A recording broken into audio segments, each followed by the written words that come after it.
शेती खात्याचे मंत्री माणिकराव कोकाटे चक्क विधान परिषदेच्या सभागृहात मोबाईलवर ऑनलाईन जुगार खेळताना रंगेहात सापडलेत।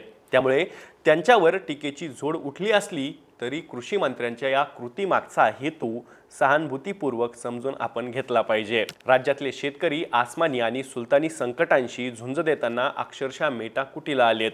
बोगस बियाणं, खतांचा तुटवडा, लिंकिंग, दुबार पेरणीचं संकट, वातावरणातील बदलांमुळे शेतीची होत असलेली वाताहत, जमिनीची ढासळलेली सुपीकता, सिंचनाची बोंब, सरकारच्या धोरणांमुळे शेतीमालाचे पडलेले भाव, पीक विम्याचे फाटके, संरक्षक कवच, घटलेलं उत्पन्न, थकलेलं कर्ज अशा 10 तोंडांच्या राक्षसानं शेतीभोवती घट्ट फास आवळलेला आहे।